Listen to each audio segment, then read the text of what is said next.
cambiado para que los medios de comunicación grandes tengan secciones de fútbol femenino? Porque estas son preguntas muy buenas. ¿Qué ha cambiado? De vuestra perspectiva. Yo que ha cambiado realmente. Como es que yo creo que esto también viene un poquito en parte al éxito que ha tenido el Barcelona femenino en la selección española. ¿Sabes? Sobre todo una futbolista española que gane el Balón de Oro, que gane trofeos, que sea la mejor jugadora del mundo. Entonces ahí viene un poquito la atención de los medios nacionales diciendo, oye, aquí en España tenemos a la mejor jugadora del fútbol femenino, vamos a prestarle un poquito de atención, y ahí se va abriendo un poquito poco a poco. Es verdad que la atención de los medios aún no se ha llevado a todos los equipos, es decir, al AMA, a la ABES, Levante las Planas, etcétera, sino que aún están los equipos que más se conocen: Barcelona, Real Madrid, Atlético, Real Sociedad. Entonces queda un poquito que trabajar aún en esa faceta. Yo también tengo que decir que hay equipos que no ponen las cosas fáciles para ello, para tener acceso de periodista y aficionado a él. Hay equipos que no comunican nada de nada.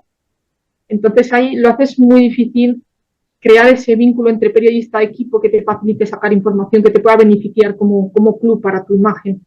Pero creo que la evolución viene del Mundial 2019 hasta ahora, que está vinculada a la selección española y al Barcelona. También un poquito la entrada del Real Madrid en la Liga Española, que también pues atrajo mucha atención.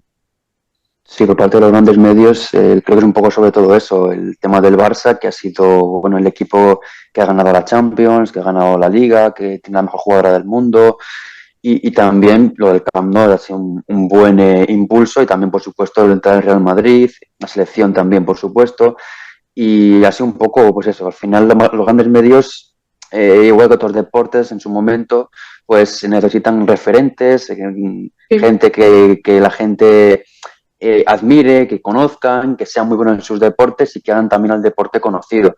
Es verdad que esto, viendo desde esta perspectiva, puede ser un poco peligroso, que a lo mejor si tenemos una época donde no hay tantas buenas jugadoras o baja un poco el nivel, pues puede bajar un poco la visibilidad por parte de los grandes medios y eso puede perjudicar al fútbol femenino, pero ahora mismo realmente pues pasa en todos los deportes. Cuando se retire Cravioto, cuando se retire Lidia, Carolina Marín, como no venga alguien por detrás que empuje y que dé a entender que puede ser el heredero o heredera, como Alcaraz con Rafa Nadal, pues es verdad que a lo mejor la atención hacia ese deporte se difumina un poco.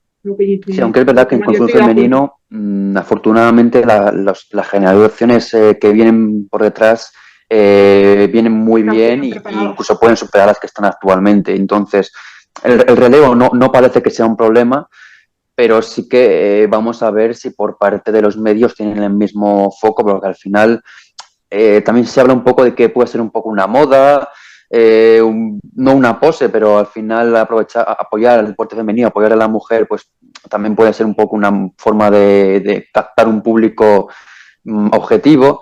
Pero el fútbol femenino yo creo que no se va a quedar ahí, que va a seguir ahí mucho más fuerte en los próximos años, y sobre todo si hay jugadoras que ganan internacionalmente títulos, que son españolas además, que tienen ese tirón entre la gente, creo que van a seguir apostando por ello.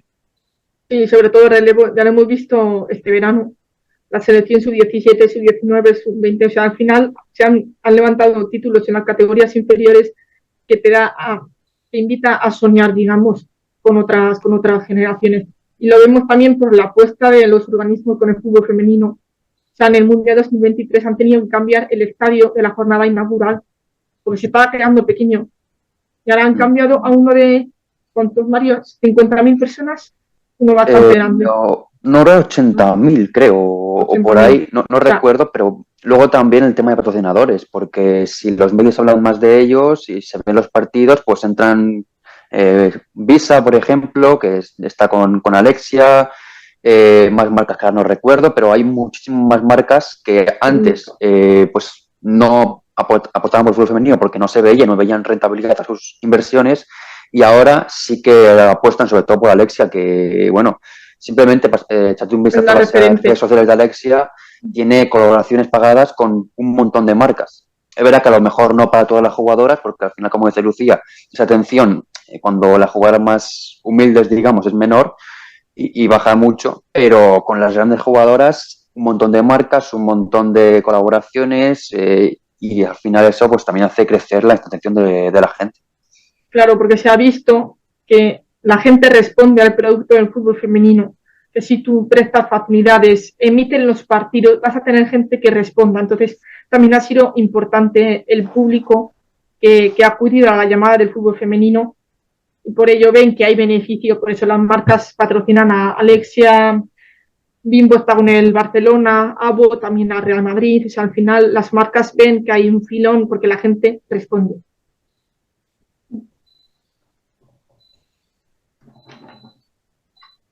Bueno, ni tan mal la pregunta, no he podido responderla. Bueno, habéis respondido a muchas más. Sí, porque la verdad es que es una pregunta que tiene muchas aristas. Sí. ¿Y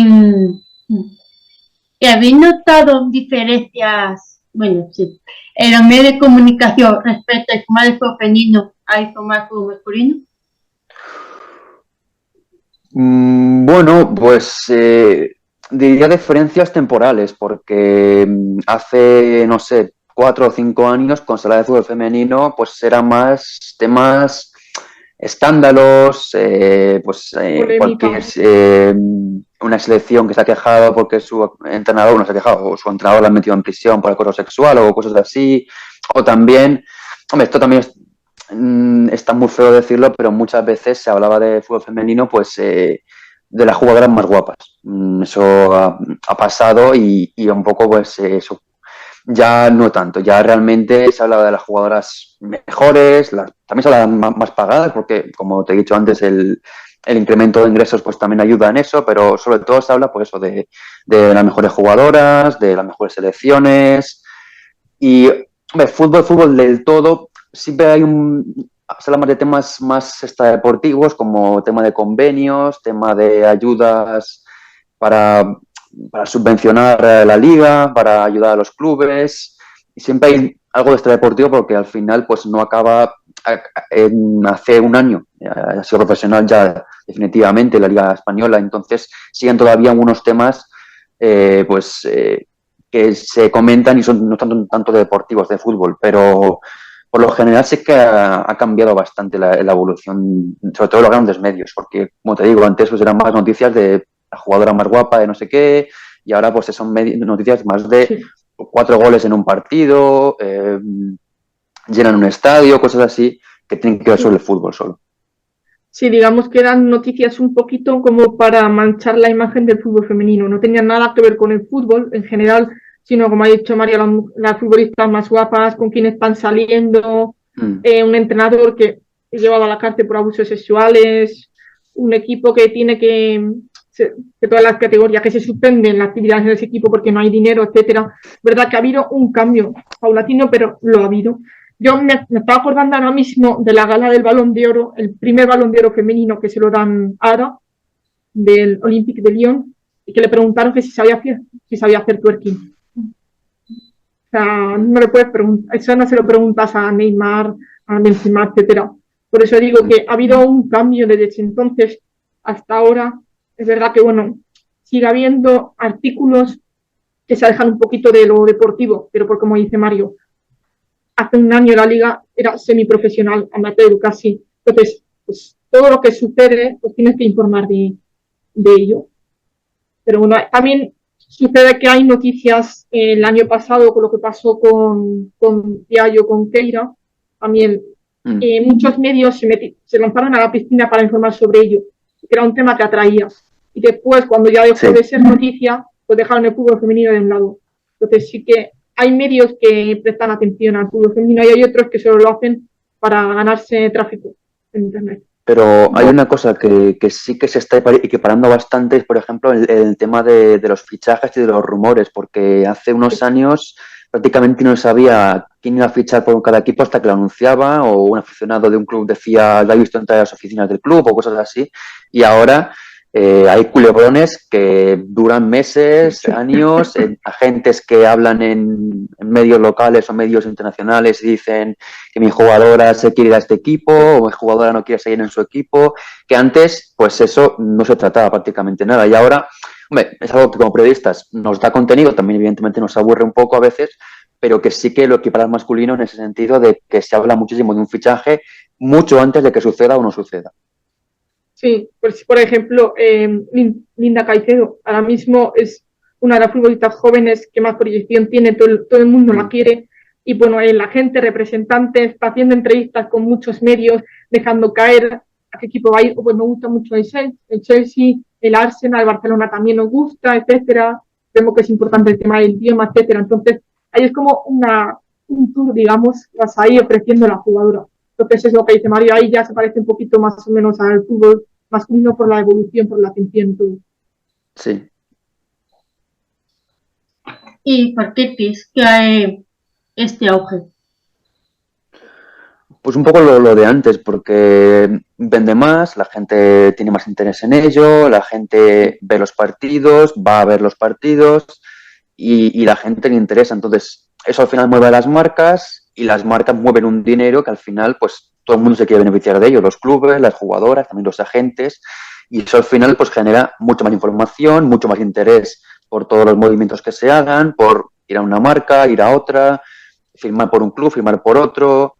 Al final, pues es un poco todo eso, la evolución de un deporte que tiene mucha más visibilidad, mucha más gente que lo sigue, que invierte en ello y que eso genera unos ingresos y un dinero que hace que todo el mundo se interese también por invertir en el fútbol femenino. Exactamente, esto parece una locura, pero si me llegas a decir hace unos años la situación en la que estaríamos ahora mismo con el fútbol femenino, te diría, ni de broma. Ha sido un salto increíble en un tan corto periodo de tiempo que lo más importante es transparencia. O sea, al final, que se informe de todo, pues lo que, las marcas, el beneficio que se llevan los clubes, etcétera, que se vea que hay un apoyo realmente al fútbol femenino, que no sea una moda. Que al final, cada deporte tiene un periodo en el que es popular. Es así. En verano, por ejemplo, mucha gente ve el baloncesto europeo por España, pero a lo largo del año no se interesa por los amistosos. Siempre va a haber una pequeña parte que se interese por ello. Pero claro, lo más importante yo creo que ha sido los derechos televisivos. O sea, el año pasado era horrible que te tuvieras que informar de un partido a través de un directo de Instagram de una aficionada. O sea, que la pobre mujer, el pobre hombre, se ponía el móvil ahí, estaba 90 minutos grabando para que la gente se enterara de ello.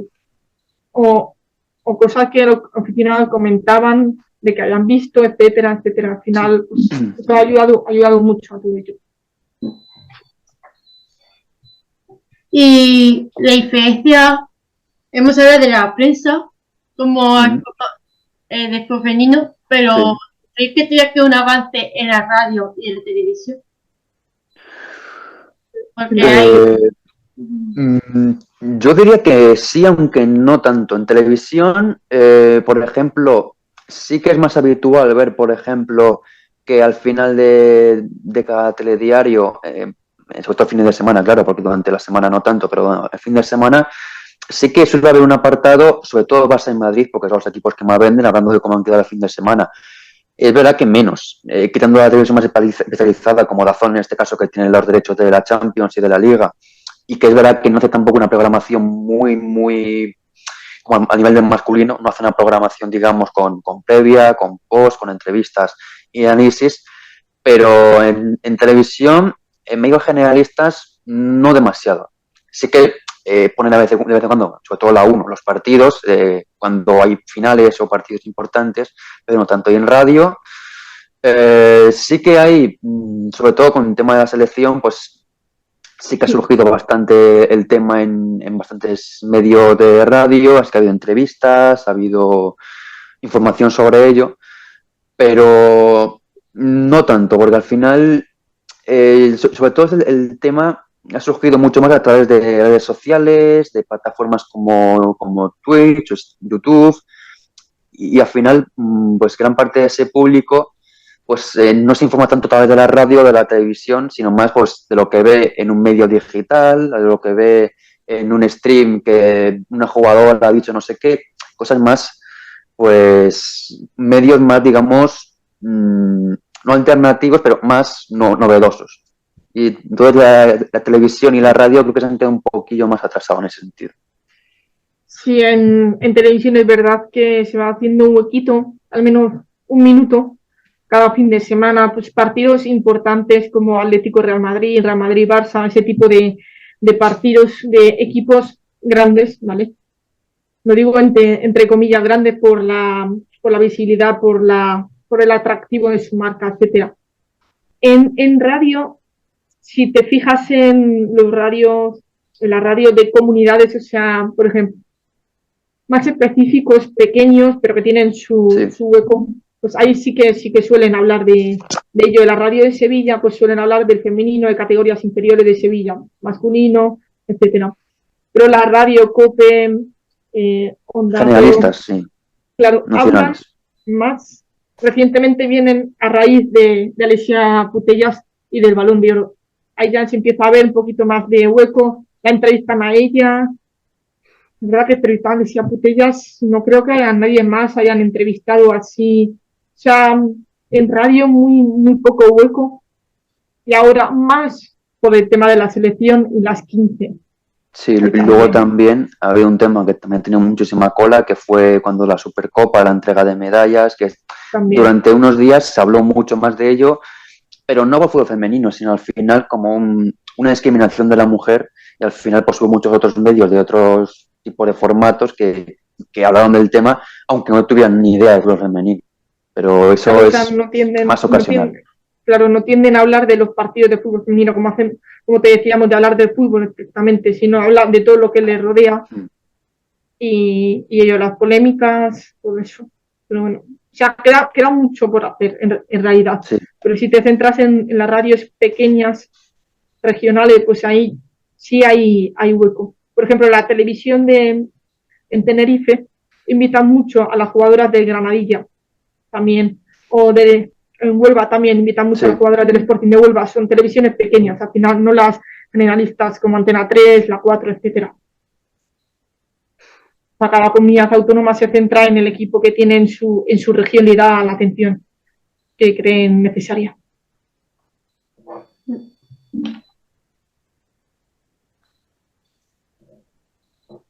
¿Y cuándo fue el momento clave de que el fútbol femenino se dio a conocer a nivel nacional e internacional?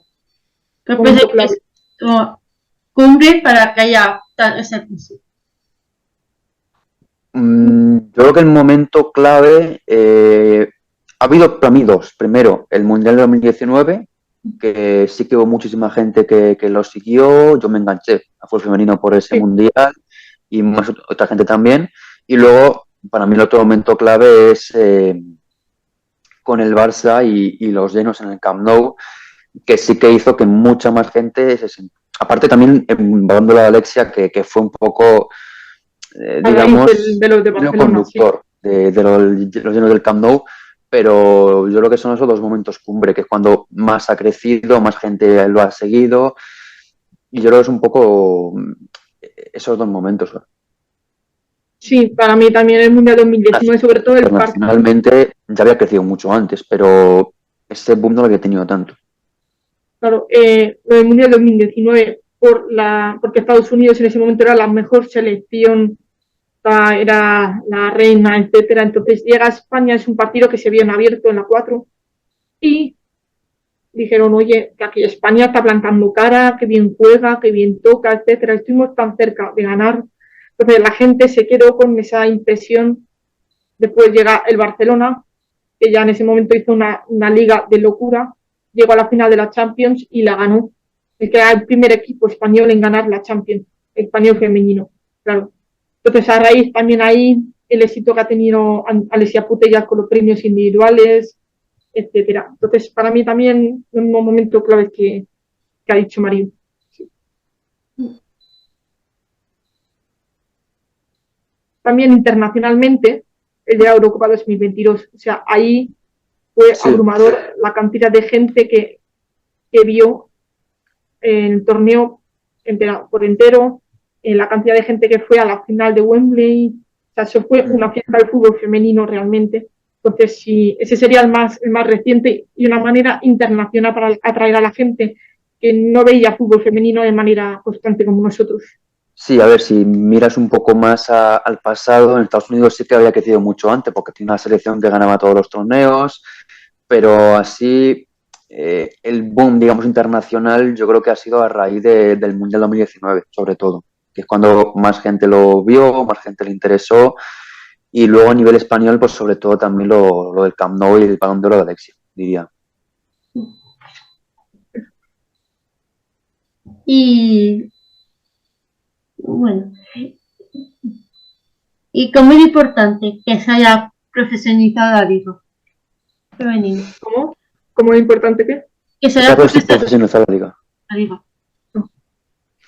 Yo diría que muy importante, aunque todavía no somos del todo conscientes, porque al final hace menos de un año que estoy oficial la profesionalización de la liga y todavía no somos del todo conscientes.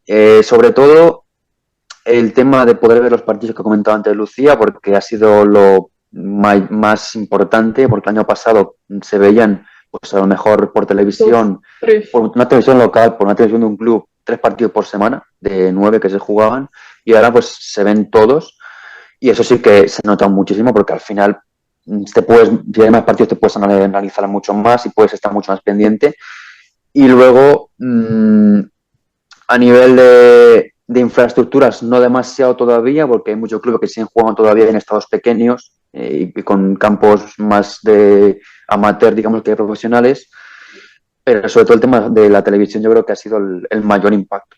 Que al final que se puedan ver todos los partidos ya habla de que es una liga pues mucho más importante. Luego queda muchos aspectos por mejorar, como el tema de los campos, la hierba artificial todavía está en algunos estadios y otras cosas, pero sobre todo el tema de la televisión creo que ha sido el mayor cambio con la profesionalización de la liga femenina.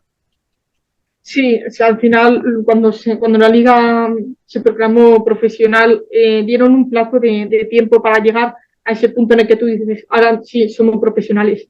Sobre todo lo más importante es los derechos televisivos, el poder ver los partidos en una misma plataforma en DAZN. Por ejemplo, el cupo de extracomunitarias. O sea, en la temporada pasada un equipo podía tener extranjeras que quisiera. O sea, el número, casi toda la plantilla podía ser extranjera, etcétera. Este año solo se permiten 9, el siguiente 5 y al siguiente 3. Es decir, es una evolución que se van marcando los pasos para no pegar un salto brusco que echa a perder todo el trabajo. También otro cambio que se irá implantando es el tener un estadio con la capacidad mínima de aficionados y que pueda albergar el sistema VAR, ¿vale? Porque hay estadios que no tienen el espacio para tener el VAR, una sala del VAR donde se puedan consultar esas decisiones.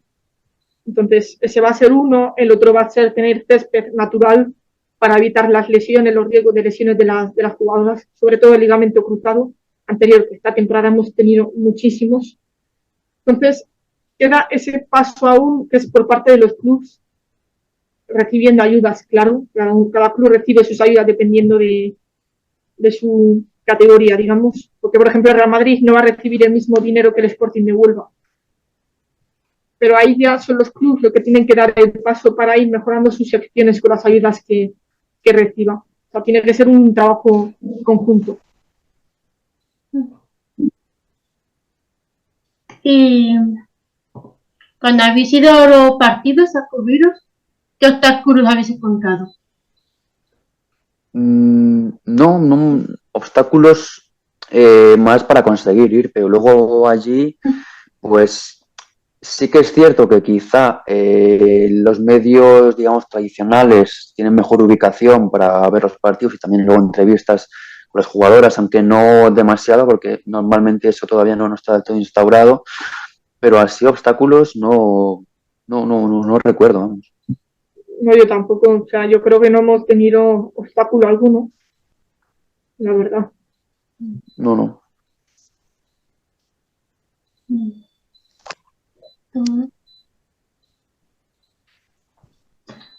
Bueno, y esto ya creo que, bueno, Es importante que la marca se patrocina, patrocinar tanto a las futbolistas como a la liga y tal. ¿No se escucha? La marca. Sí, los patrocinios. Sí, a ver, desde el punto de vista económico y de inversión y también del crecimiento del producto, es muy importante porque al final las marcas son los que hacen que el deporte tenga visibilidad y al final son las que invierten y lo que hace que luego tengan mejoras el fútbol femenino. Entonces, que marcas, por ejemplo, como Visa en el caso de Alexia, otras marcas que ahora mismo no recuerdo todas, pero hay un montón Iberdrola, de marcas. Sí, ¿verdad? Iberdrola Pero apuesta estaba mucho ya por el deporte antes. femenino, Sí. más bien. Y realmente eso hace que la gente pues se enganche más y eso que la gente se enganche más le da beneficios a la marca, por supuesto, y también al fútbol femenino, porque al final si mejora su visibilidad y sus ingresos una marca por vender o por patrocinar a una deportista, pues al final mejora a la deportista y también mejora a la propia marca y eso es lo positivo.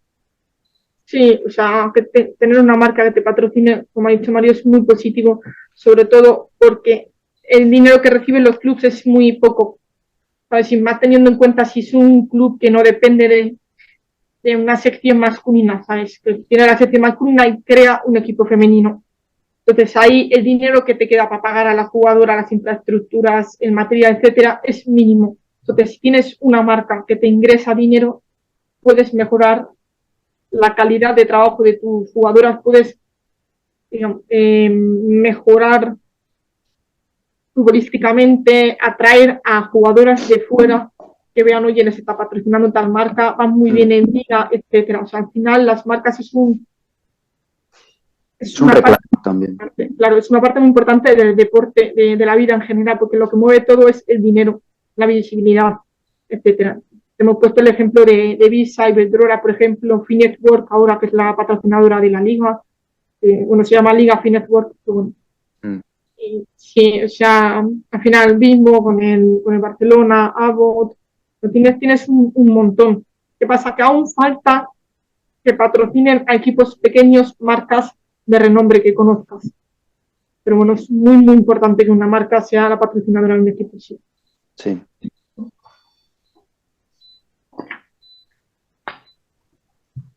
Y de vuestra perspectiva, ¿qué obstáculos han tenido las futbolistas?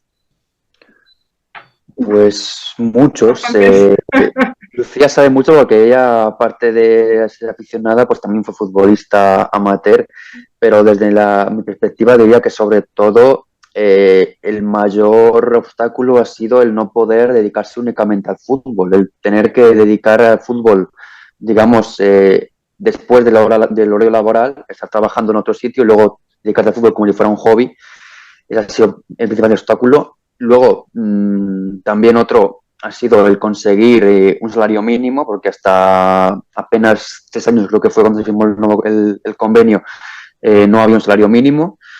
Y eso diría que han sido los mayores. También un poco la sociedad que lo ha ido viendo mejor, que las mujeres juegan al fútbol, pero eso no ha sido, yo creo que tan obstáculo, sino, digo de ahora, porque ha sido mucho más anterior, pero yo creo que sobre todo eso, el que no hayan podido dedicarse únicamente al fútbol. Ahora, no sé si el 100% de las jugadoras, pero sí la gran parte de ellas se dedican únicamente al fútbol. Antes trabajaban y jugaban los fines de semana y entrenaban a lo mejor pues cuando acaban de trabajar, no podían antes. Sí, o sea, antes las jugadoras tendrán que compaginar el fútbol con el trabajo o estudios, y al final dificulta mucho el crecimiento, el que puedas ser el mejor futbolista, porque tienes un espacio de tiempo reducido para dedicarte a ello. Y otra barrera, aparte de la que ha dicho Mario, sería el tema del embarazo. O sea, yo creo que sigue un poquito mal visto que una futbolista se quede 9 meses fuera de competición, más lo que necesite para recuperarse por el embarazo. Recientemente ha habido un caso bastante polémico de Sarah Borg, ¿lo he dicho bien, Mario? Bjork se llama, pero bueno, que... Vale, que es exjugadora del Lyon, que está ahora mismo en la Juve, que se quedó embarazada y así un movimiento repentino se fue a la Juve, entonces la gente se sorprendió y resulta que hace 2 semanas, 3 semanas publicó un artículo donde decía que se había marchado porque se negaban a pagarle el salario, estando de baja por maternidad. Entonces también ese ha sido otro obstáculo que han luchado mucho y han conseguido que al menos la FIFA le respalde con que los clubes tienen que pagarle el salario mientras están de baja por maternidad. Y la discriminación hacia la mujer sigue estando ahí. Hay secciones que no reciben la atención necesaria por parte de la directiva porque, bueno, la sección femenina es una más, no sé, que nos da igual un poco. Ejemplo de ellos. Sí, también hay que decir que hay algunos clubes que ya cada vez menos, que en su momento pues crearon la sección pues porque era un poco una moda o porque también estaban mal vistos y no lo hacían. Y hay algunos equipos que luego no han apostado por ella y al final pues esa sección ha terminado por caer porque si no apostaban por ella ahora mismo es imposible que un equipo en el que no apuestes se pueda mantener en la categoría. Pero ya cada vez menos. Eso ha sido un obstáculo, pero bueno, de alguna manera también ha sido un poco una ayuda, aunque no era una apuesta decidida. Un obstáculo es porque realmente no te sientes querida, no te sientes atendida por alguien que se supone que es tu jefe, que es alguien que sé que destina el dinero a tus entrenamientos, que te pone el campo 1, 2, 3, etcétera. Sí. Al final es un poco que no te sientes respetada como profesional, sino te sientes un poco apartada, como si fueras un objeto sin más. Entonces el Rayo es el mejor ejemplo de ello. O sea, llegó a ser el mejor equipo español, ganando Superligas, etcétera. Y ahora mismo, con el presidente Compresa, se está hundiendo cada vez más. Descendió la temporada pasada, están fuera del descenso porque ganaron el fin de semana pasado, pero la situación no mejora. Entonces son una serie de impagos, sobre todo, atrasados, la calidad de trabajo, etcétera. Entonces el fútbol femenino ha tenido un obstáculo, lo sigue teniendo, pero cada vez se trabaja más en ello por la perspectiva social también, que dice, oye, esto no está bien, tienes que mejorarlo, etcétera. Algunos hacen caso, otros no hacen caso, pero eso ya. Sí, y luego sobre todo en el tema de más que obstáculos, sino de mejora, diría que ha habido mucho más equipos que en lugar de crear equipos en su momento, o secciones, bueno, es un poco la moda o es lo que hacen todos los equipos, ya los crean decididamente, apuestan por ellos, les dan buenos medios, prácticamente tienen el mismo tratamiento que el equipo masculino y eso es algo que también cada vez vemos más, sobre todo hay un caso paradigmático que es el del Barça, que prácticamente son el mismo trato que tiene el equipo masculino, mismos patrocinadores, mismos horas de entrenamiento, todas las ayudas posibles a entrenar, nutricionistas, fisios, etcétera. Y luego los equipos que no han hecho esa apuesta, pues se está viendo que llegan tarde y que tienen esos problemas, porque al final cada vez hay menos equipos que han creado la sección simplemente para hacerlo, no han apostado por ello. Entonces, es un obstáculo eso en ese sentido, porque al final muchos equipos la crearon sin pensar que eso pudiera crecer tanto. Y esa falta de apoyo, pues sí que ha sido un obstáculo también.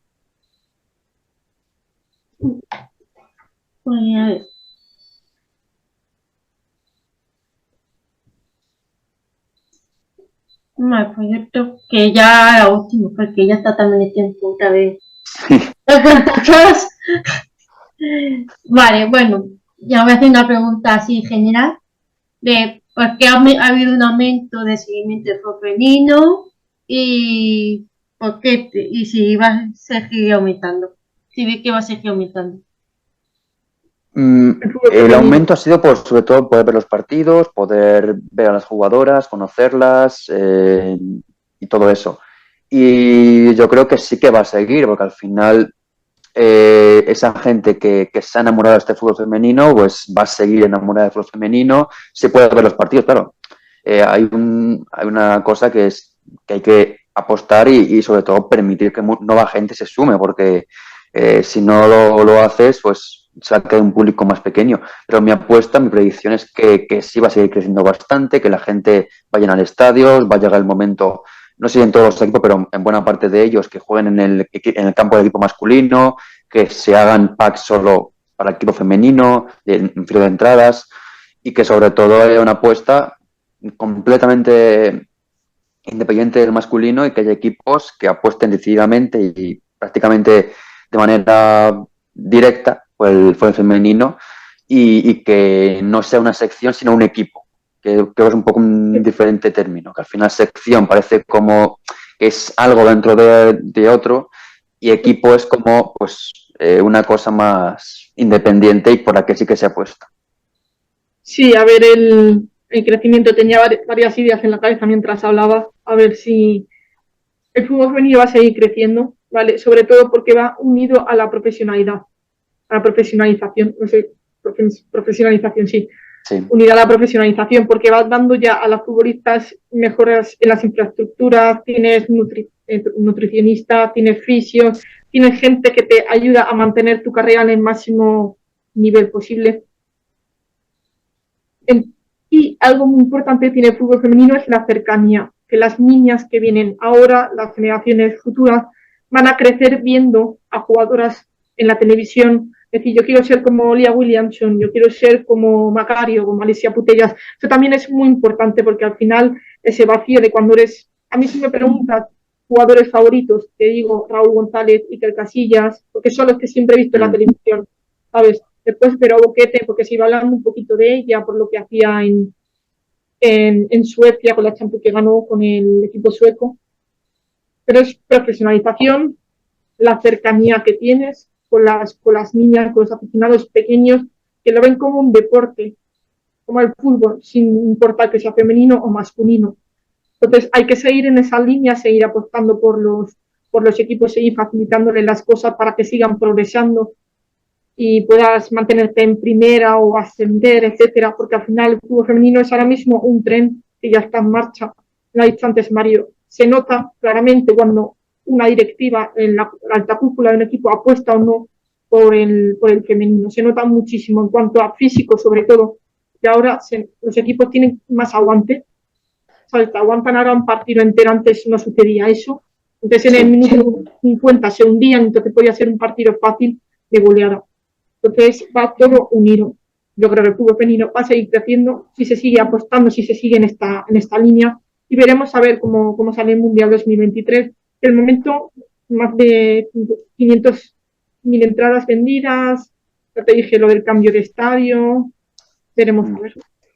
Sí, sobre todo eso, el tema de que el producto va a seguir evolucionando porque las jugadoras, al poderse dedicar únicamente a ello, van a mejorar, van a estar más preparadas. Y luego también, pues parte de la gente, cuando el producto sea mejor, se funcionará más gente y más fans habrá de ello y sobre todo, si eso aumenta, también subirán los ingresos y subirán también, por supuesto, los salarios de las jugadoras, el presupuesto de los equipos y creo que todo irá de la mano.